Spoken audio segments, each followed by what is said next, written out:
Halo semuanya, Assalamualaikum warahmatullahi wabarakatuh. Perkenalkan, nama saya Hana Aulia Rahmawati dengan nomor induk mahasiswa 1420 111 33037 dari program studi aquaculture kelas A kelompok 6 manajemen kualitas air. Nah, pada kesempatan kali ini saya akan menjelaskan materi pemupukan dan pengapuran. Apa sih pengapuran itu? Apa ya pemupukan itu? Apa ya manfaat dari pemupukan dan pengapuran itu?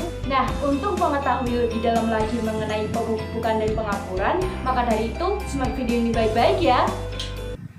Upaya yang dapat dilakukan untuk memperbaiki kualitas tanah adalah dengan cara melakukan pengapuran. Menurut Umari dan Jubaida pada tahun 2017, pengapuran kolam adalah salah satu cara untuk mengatasi rendahnya pH pada suatu perairan. Pengapuran dilakukan dengan menaburkan kapur yang ditentukan berdasarkan dosis tertentu secara merata di atas permukaan tanah dan diaduk secara merata supaya dapat meningkatkan reaksi antara kapur dan tanah. Menurut Arjo Wigono dalam Arini tahun 2011, kapur mengandung unsur Ca atau kalium, tetapi pemberian kapur ke dalam tanah pada umumnya bukan karena tanah kekurangan unsur Ca, melainkan tanah terlalu asam. Dengan naiknya nilai pH tanah, maka unsur-unsur hara seperti fosfor berguna untuk perkembangan plankton yang bermanfaat sebagai makanan bagi organisme akuatik. Pemberian kapur atau CaCO3 pada media budidaya diharapkan mampu meningkatkan pH tanah dan mengefektifkan unsur-unsur hara agar dapat dimanfaatkan oleh organisme akuatik untuk pertumbuhan. Salah satu usaha untuk meningkatkan produksi tambak ikan atau udang adalah melalui pemupukan. Menurut Suwoyo dan kawan-kawan pada tahun 2017, pada prinsipnya pemupukan perairan adalah menambahkan zat hara yang sangat diperlukan oleh tanaman air atau fitoplankton, sehingga produksi pakan alami untuk ikan atau udang dapat ditingkatkan. Pupuk yang digunakan biasanya adalah pupuk buatan seperti urea dan TSP atau pupuk organik seperti dedak dan kotoran ayam. Pemberian pupuk dengan rasio N dan P yang berbeda pada setiap perlakuan memberikan pengaruh terhadap kelimpahan dan komposisi fitoplankton. Tambak yang diberi pupuk akan menghasilkan kelimpahan fitoplankton lebih tinggi dibandingkan tambak yang tidak diberi pupuk. Alat dan bahan yang digunakan untuk melakukan pemupukan dan pengapuran. Yang pertama adalah alat terdapat akuarium dan ember sebagai wadah tempat dari tanah untuk melakukan proses pengapuran dan pemupukan. Kemudian ada sekop sebagai alat untuk membalikkan tanah. Selanjutnya adalah bahan untuk pemupukan dan pengapuran. Yang pertama adalah tanah sebagai media untuk melakukan pengapuran dan pemupukan. Selanjutnya ada CaCO3 atau kapur pertanian sebagai bahan untuk pengapuran. Selanjutnya ada urea dan TSP sebagai bahan untuk pemupukan.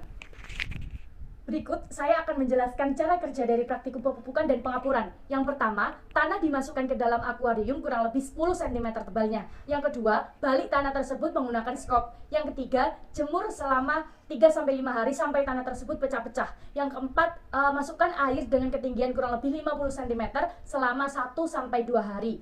Yang kelima, keluarkan air selama 1 hari. Kemudian keringkan lagi kira-kira selama 1-2 hari. Kemudian ukur pH tanahnya dan laporkan hasilnya. Yang keenam, berikan kapur CaCO3 atau kapur pertanian sebanyak 1,5 ton per hektar. Yang ketujuh, keringkan 2-3 hari, kemudian padatkan. Yang kedelapan, berikan lapisan kulit kerang dan pasir putih setebal 1 cm, kemudian isi dengan air setinggi 20 cm. Yang kesembilan, tambahkan pupuk urea sebanyak 50-75 kg per hektar dan TSP sebanyak 20-30 kg per hektar. Sebarkan merata di seluruh permukaan tanah. Yang ke-10, lakukan pemupukan lagi tiap 2 minggu sekali. Yang ke-11, berikan saponin sebanyak 50 kg per hektar atau 7 ppm selama 5-7 hari. Saponin ini diberikan dengan tujuan untuk mensuci hamakan tanah dasar tambak. Yang ke-12, tambahkan air sampai dengan ketinggian 1-1,2 meter. Yang ke-13, laporkan secara lengkap praktikum yang dikerjakan. Manfaat pengapuran menurut Umari dan Jubaida pada tahun 2017 adalah sebagai berikut. Yang pertama, aplikasi kapur pertanian pada kolom tanah masam dapat meningkatkan pH tanah dan air. Yang kedua, untuk mengurangi kemasaman tanah serta menambahkan unsur kalsium dan magnesium. Kalsium dan magnesium ini merupakan mineral esensial yang diperlukan untuk fisiologi organisme akuatik. Yang ketiga, meningkatkan konsentrasi alkalinitas total dan kesadaran total. Yang keempat, ketersediaan karbon untuk fotosintesis. Yang kelima, sebagai daya penyangga buffer di perairan. Yang ketujuh, dosis pemberian kapur dolomit yang berbeda pada pengapuran tanah dasar kolam berpengaruh terhadap peningkatan kualitas air, media pemeliharaan, kelangsungan hidup, pertumbuhan, dan efisiensi pakan pada aktivitas budidaya.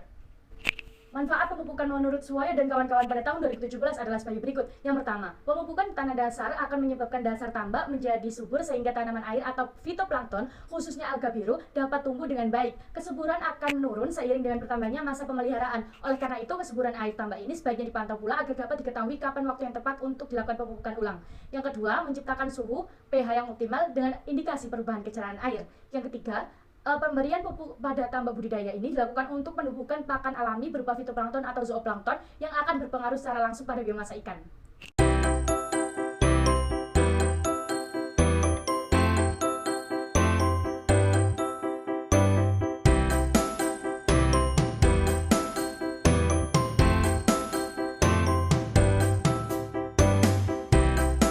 Kesimpulan pada video kali ini yaitu dengan demikian pengaruh pemupukan dapat memberikan nutrisi dan merangsang pertumbuhan pangan alami untuk ikan dan udang yang dibudidayakan.